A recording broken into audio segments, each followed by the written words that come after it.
Good afternoon and welcome to live coverage of the military procession marking the 80th anniversary of VE Day. I'm James Wharton and I'm currently situated at Canada Gate, just in front of Buckingham Palace, and crucially just in front of an important location, the Royal Box, which is currently occupied by His Majesty the King and veterans from the Second World War.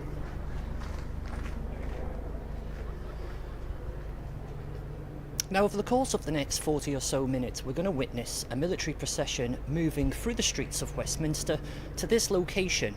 And when it gets here, it will give a salute to His Majesty the King and the veterans who are in that royal box.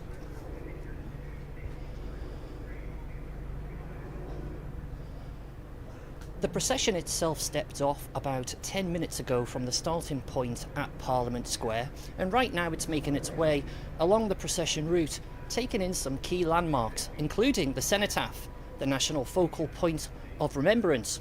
From there it moves along Whitehall and gets to the bottom edge of Trafalgar Square. It'll then take a left, going under Admiralty Arch and onto the Mall. It'll then navigate the 3/4 of a mile or so distance to this location when it will provide that salute. Now, it's been a busy day in the nation's capital, and actually earlier today we went behind the scenes to see one of the key units involved in this ceremony prepare. The Household Cavalry Mounted Regiment, based at Knightsbridge, Hyde Park Barracks, is a fully self-sufficient regiment that looks after approximately 200 horses and personnel. Earlier we saw personnel prepare themselves and their horses for the big occasion, which is now underway.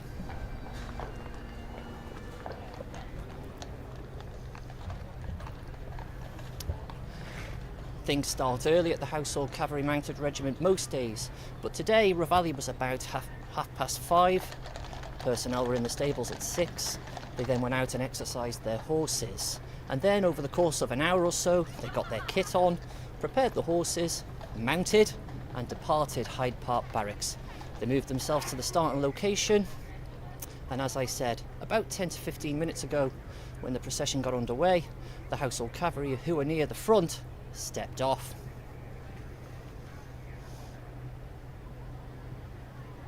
Now, just before we came on air, we had the opportunity to speak to the senior officer of the armed forces, Admiral Sir Tony Radakin.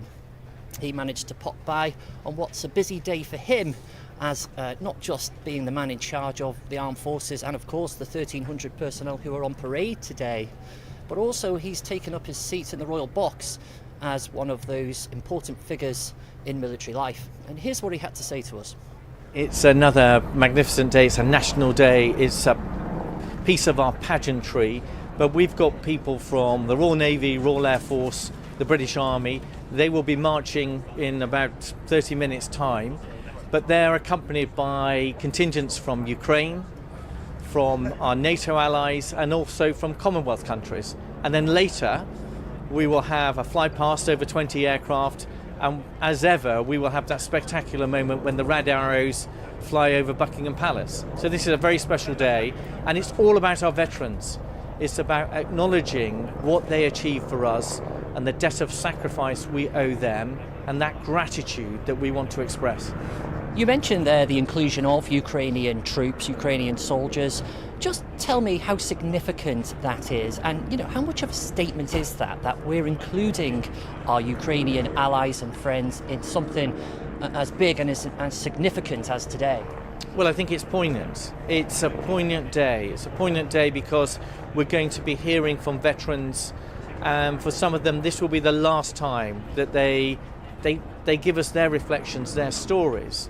And it's a poignant moment for us to acknowledge the freedom that we enjoy and how we have to protect that and nurture it. And it's poignant especially with Ukraine because they're having to defend and fight for their freedom, and that's what they represent here today. There is a strange irony, isn't there, about the fact that we're here celebrating the moment peace befell Europe 80 years ago, and yet there are soldiers participating in this parade who are currently at war in Europe. Yes, and that's why we should enjoy and commemorate our freedom. We should acknowledge those that fought for our freedom and the way that the nation came together. But we also have to acknowledge that there are threats out there, that there are aggressors, that a country in Europe called Ukraine has had an illegal invasion by Russia, and they're fighting today to maintain the sovereignty of their country and to maintain their freedom. And this precious ideal called freedom, it's something that you have to protect, you have to nurture, and occasionally nations have to fight to protect it. And just in conclusion, Admiral, perhaps a few words on your pride as the man in charge of the armed forces, bringing all these personnel together to the capital. I know you've had busy rehearsals in the likes of Purbright. A couple of days ago you had a midnight rehearsal on the streets of London. Just how proud are you as the officer in charge?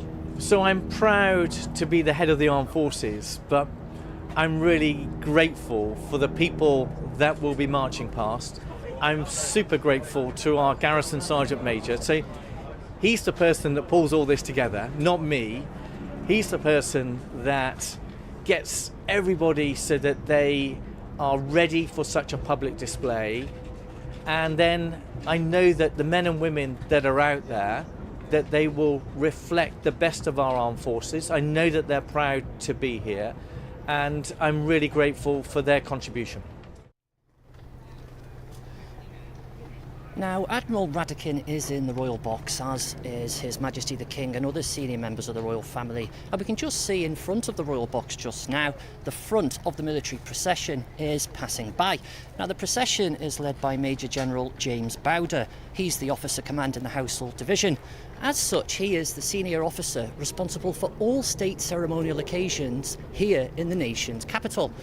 And while his focus will be firmly on today's activities, in the coming days and certainly within a week from now, his attention will shift to the other events that are on this year's ceremonial calendar, most notably the King's birthday parade known as Troop in the Colour, which is due to be held on the third weekend of June. Now, if we just pan to the left, we can see the next part of the procession just coming into our area here. And in fact, that's the King's Troop Royal Horse Artillery, and they are performing a royal salute and eyes left to His Majesty the King as we speak. They're being led by Major Luke Wadman, and we can see him right at the very front there on his brown horse, I have to say, immaculately turned out, which of course you would expect from ceremonial soldiers of this calibre. One to watch with the King's Troop, and it might be obvious to say, but their horses are brown. Now that makes them different from the Household Cavalry Mounted Regiment, who ride black horses, apart from musicians and trumpeters who tend to ride greys. Now the King's Troop carry with them the 13-pounder World War I guns, which you can see there being pulled along by those groups of horses. When the guns are on parade, due to their status as playing significant parts in the fighting of the Great War, nothing takes precedence over respect, and that's why you often see soldiers, regardless of which regiment they're from, saluting the guns as they pass them by. The King's Troop's made up of 180 personnel. They're based at Woolwich in south east London, and within the King's Troop there are about 120 horses. The unit was given the name the King's Troop in 1947 by the current King's grandfather, King George VI. He liked the cut of their jib so much that he decided to rename them King's Troop in his honour, in terms of its name, and they've maintained that name for the 8 decades since, including through the reign of Her late Majesty Queen Elizabeth II, when one might have assumed they changed their names to the Queen's Troop. They didn't. They are the King's Troop. They've always been the King's Troop since 1947, and they play a vital role on state ceremonial occasions here in the nation's capital.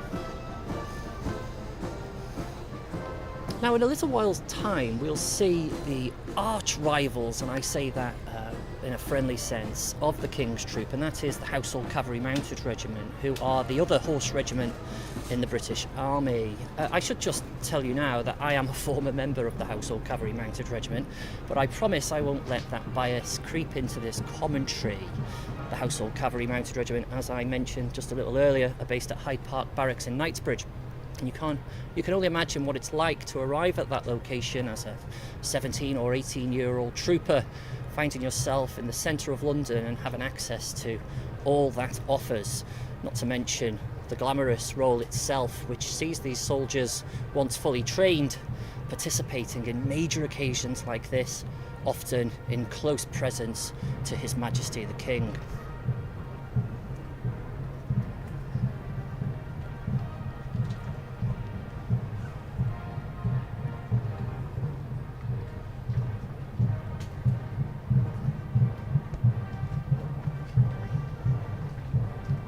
Leading the Household Cavalry today is the band of the Household Cavalry, and they're led by Major Craig Bywater.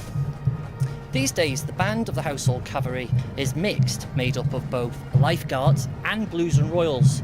Now, prior to around about 2014, that wasn't the case. The Blues and Royals maintained its band, the Lifeguard maintained its, and they were each stationed at Knightsbridge and Windsor, where the Household Cavalry Training Wing is also based, and they would alternate. But like I say, in 2014, those bands were merged, and we can see them just now coming in to shot, wearing their unmissable state coats and the jockey caps, which are blue. They're currently giving an eyes left to the royal box, specifically His Majesty the King, and they look absolutely splendid.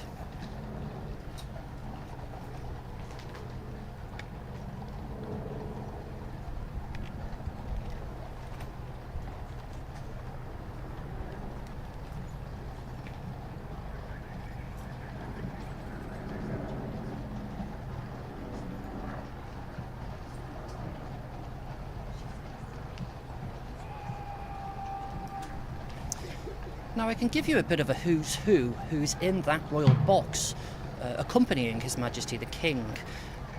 Immediately sat next to the King is Joy True. She is a former member of the Women's Auxiliary Air Force, and sat next to the Queen is Jack Mortimer, a D-Day veteran who's 101 years old.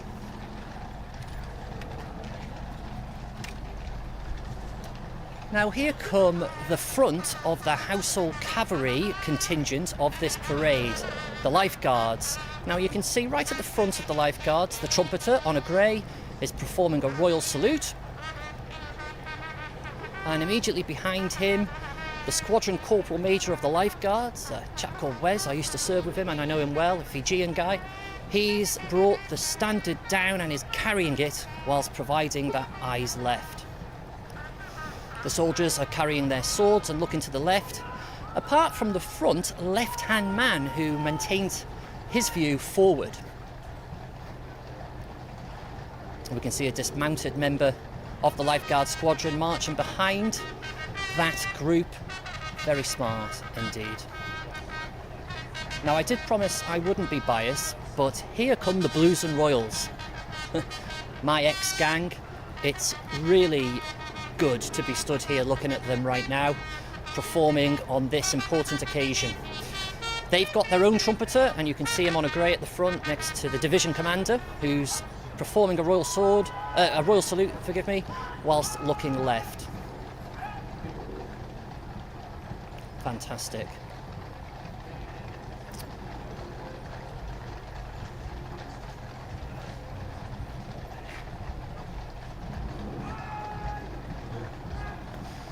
It takes about 6 months for soldiers in the Household Cavalry to complete training at the Household Cavalry Training Wing, which is based in Windsor, as I said earlier. 99% of those who arrive in the Household Cavalry Mounted Regiment, fresh out of basic training, because let's not forget, first and foremost, these are soldiers we're talking about. 99% of those personnel have never ridden a horse before. And if you just think that in the space of 6 months they go from complete novice to being given the responsibility of navigating half a ton of horse, often a few feet away from His Majesty the King, I think that just demonstrates how good that training is and how much of a turnaround the individuals go through throughout the process. I was 17 when I did my 6 months in riding school, and it was probably the best 6 months of my life.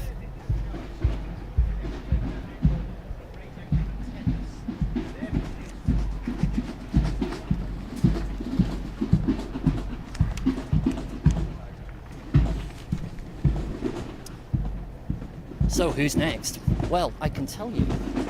The band of His Majesty's Royal Marines Portsmouth. Unmistakable with their white helmets. They arrive here on foot behind the two parts of this escort on horse.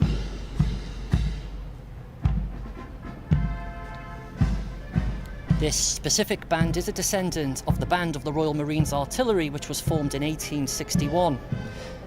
Now that's interesting. Unlike the detachments of horses that have passed us by, the marching contingent of this military procession is now navigating to the left, and instead providing an eyes left, is now providing an eyes right to the King.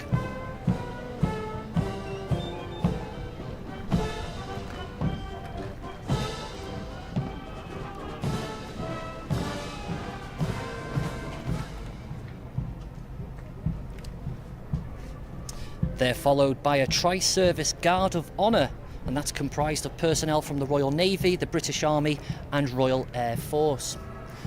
And as we look at these fascinating pictures, we can see guardsmen in their bearskins, we can see aviators, we can just start to see members of the British Army coming into shot in a couple of minutes too. It's worth noting that His Majesty is on his feet returning the salute to each specific part of this procession as it passes by the royal box. He's just taken up his seat again, awaiting the next part to arrive.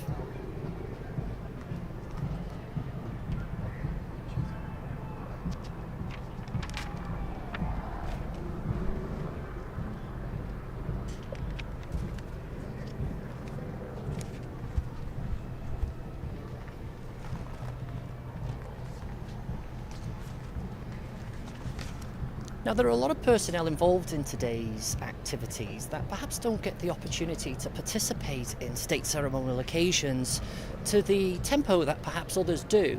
Members of the Household Division, the 5 regiments of foot, the 2 Household Cavalry regiments, the Life Guards and the Blues and Royals, and of course the King's Troop. They are regularly, particularly this time of year, taking part in state ceremonial occasions, not necessarily like today. This is very much an ad hoc parade, and I can perhaps talk a little bit more of that in a minute. But they will be firmly in the midst of their ceremonial activities now for the spring and summer. The great thing about this parade today is that there are personnel drawn from other parts of the armed forces getting the opportunity to be here in the nation's capital, putting on their smart uniforms and locking eyes with the King as they provide that royal salute, marching past the royal box.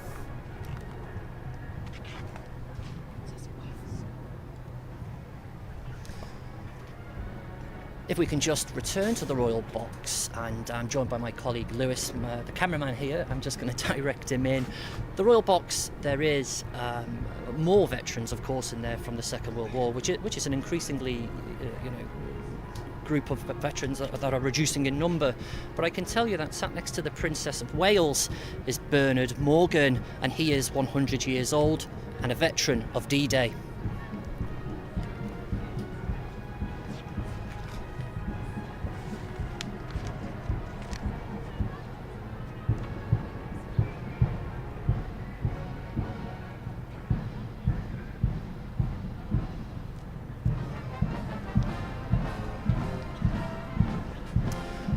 I know you can see pictures of other parts of this military procession as it makes its way to this location.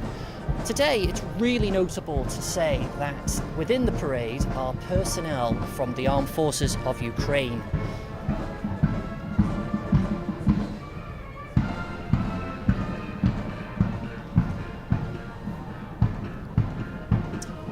You'd have heard from our interview with the Chief of the Defence Staff earlier on that there is a strange irony to the fact that while we're here today, marking 80 years since peace befell Europe, there are people participating on the parade who are right now fighting war in Europe.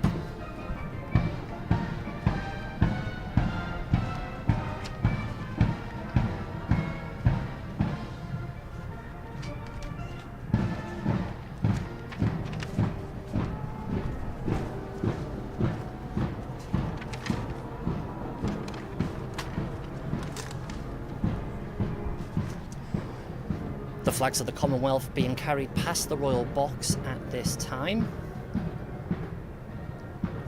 followed by personnel drawn from across the Commonwealth, including military personnel from Canada, Australia and New Zealand.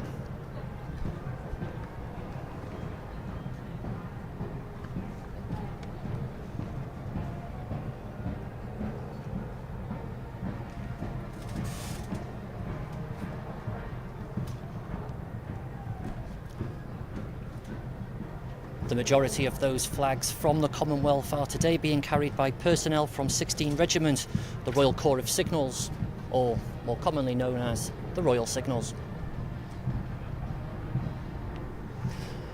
And there we have it, just coming into shot now, the detachment of Ukrainian soldiers with that Ukrainian flag being carried very proudly, it has to be said, now passing the royal box, and that Ukrainian soldier at the very front saluting to the right as he goes. The King's on his feet, acknowledging that salute and returning one.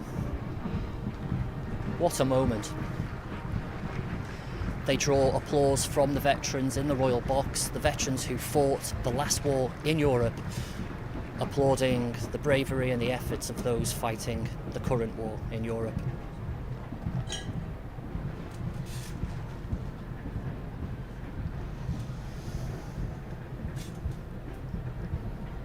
It's worth saying, if we could just pan over to Buckingham Palace, as the troops are passing by this place where the King is currently sat, they're making their way around the Queen Victoria Monument, which is the big monument in front of Buckingham Palace, known as the birthday cake to those in ceremonial circles. The personnel are starting to form up on the forecourt of Buckingham Palace, where I'm sure they're going to stay, awaiting His Majesty the King and Queen's return to the palace later.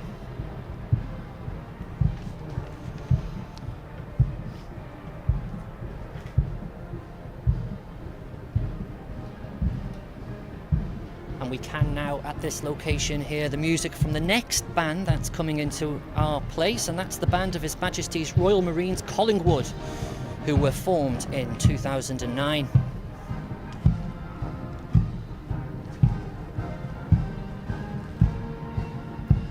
Keen observers of military pageantry will likely know the band participated in both the funeral of the late Queen and the coronation of her successor, King Charles III. Like other musicians in the armed forces, in times of conflict, these personnel can be deployed to assist in the delivery of medical support.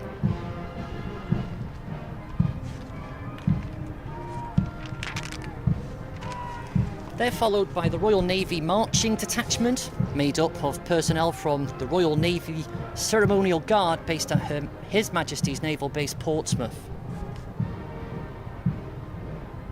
Around 30 of those individuals are Royal Marine personnel from the Commando Training Centre in Limestone.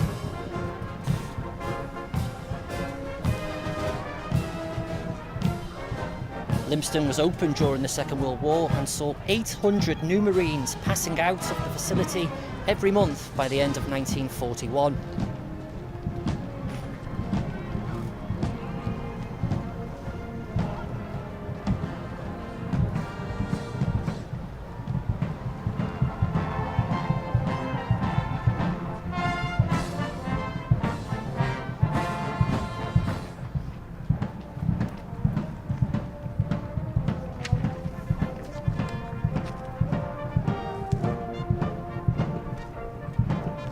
Next to arrive at this location will be the band of the Royal Corps of Army Music.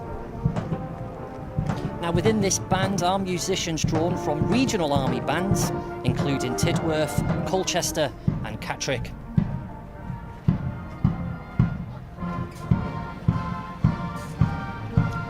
band is led by Major Peter Bryden, Director of Music of British Army Band Tidworth.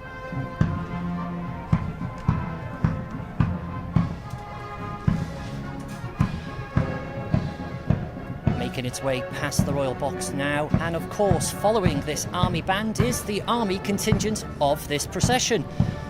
Now this is made up of personnel from the Royal Regiment of Fusiliers, who trace their origins back to 1671, 1 and 2 Medical Regiment, 3, 4, 5 and 6 Battalion Royal Electrical Mechanical Engineers, the REME, formed in 1942 during the Second World War.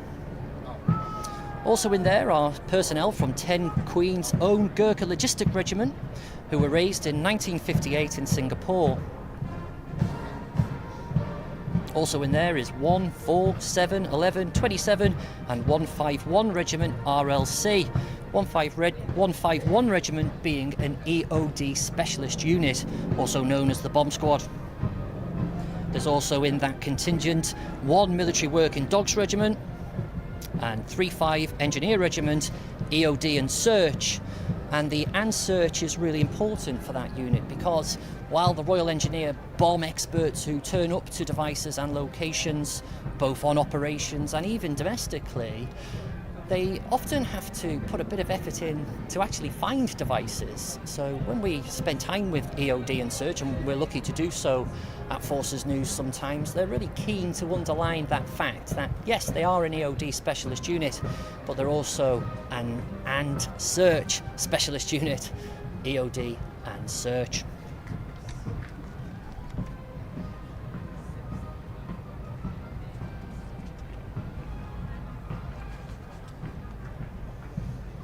We can see that those troops in the Army Marching Detachment who have now passed the Royal Box are moving out of this base and actually in the direction of Wellington Barracks, which is the Army base situated just next door to Buckingham Palace. When I used to be based at Hyde Park Barracks, I used to have to cycle down to Wellington Barracks to see the dentist.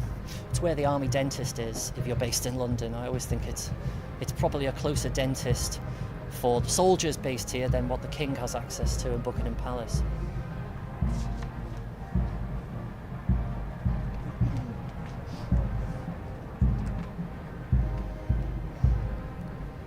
Like all parades, personnel are participating in order of seniority. That's why we saw the Royal Navy first. They've been followed by the British Army, and now the junior of the three services, the Royal Air Force. Leading the way is the Central Band of the Royal Air Force, one of 3 regular RAF bands currently based at RAF Northolt in West London.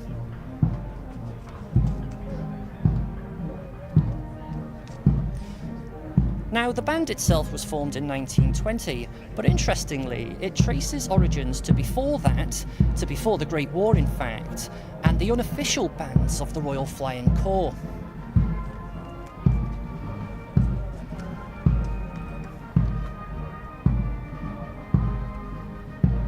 Behind them is the Royal Air Force Marching Detachment.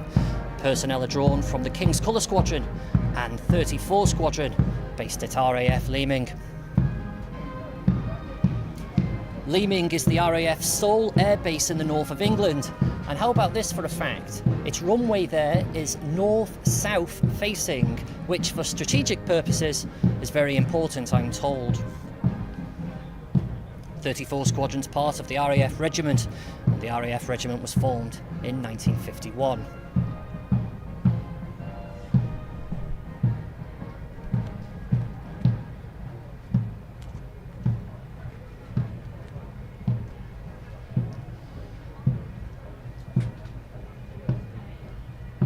So we should just say also in the Royal Box today, of course, Their Majesties the King and Queen, other senior members of the royal family, but also the Prime Minister, Sir Keir Starmer, the Leader of the Opposition, Kemi Badenoch, Mayor of London, Sir Sadiq Khan,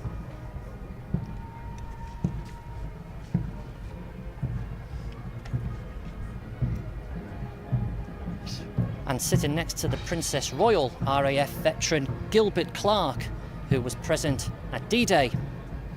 Sat next to Sir Timothy Lawrence, veteran Ruth Barnwell, 101 years old, and an ex-Wren.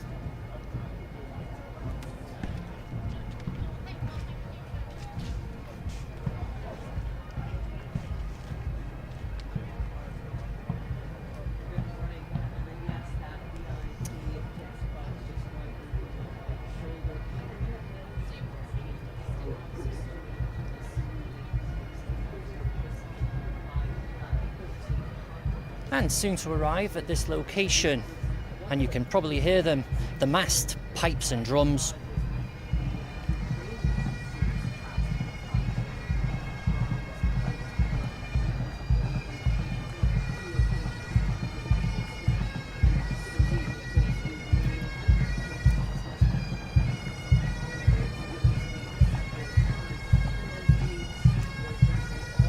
Something incredibly stirring about hearing the pipes approaching. Now, this mass pipes and drums are comprised of musicians from the Scots Guards Pipes and Drums and the Irish Guards Drums and Pipes. They're also joined by Royal Air Force Pipes and Drums. And I just want to emphasise what I just said there. The Scots Guards have the pipes and drums, the Irish Guards put more precedence on the drums and are therefore the drums and pipes.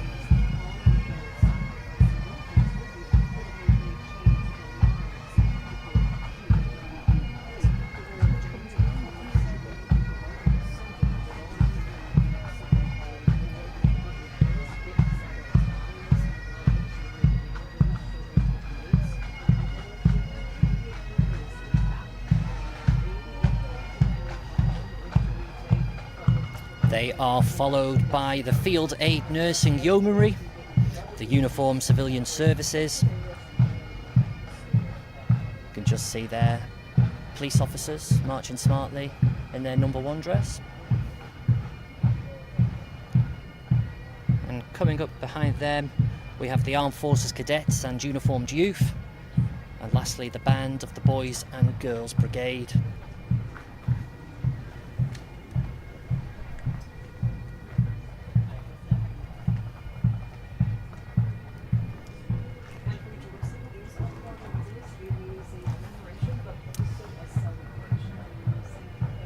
Now, from a military perspective, that concludes the active participation of military personnel on this parade.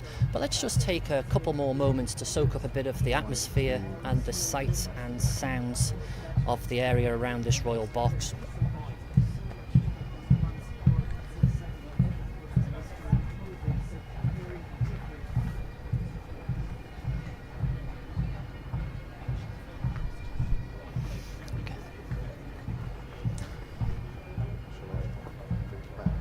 Now, I can tell you, if you're enjoying this, in a little while we will be back on air because there's going to be a Flypast performed by the Royal Air Force. Colleagues of ours have been at bases around the country this morning, and that includes RAF Coningsby, where some of those aircraft have just taken off.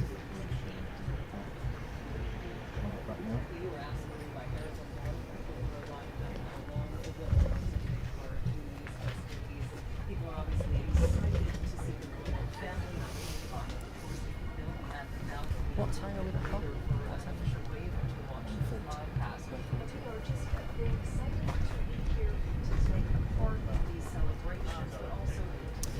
And I think you're looking at shots now of Typhoons taking off. And they will be making their way south to this location, the capital. And I don't want to give the game away yet, but there'll be a number of iconic aircraft involved in that flight past, including aircraft from the Battle of Britain Memorial Flight, also based at Coningsby, and of course the iconic Red Arrows.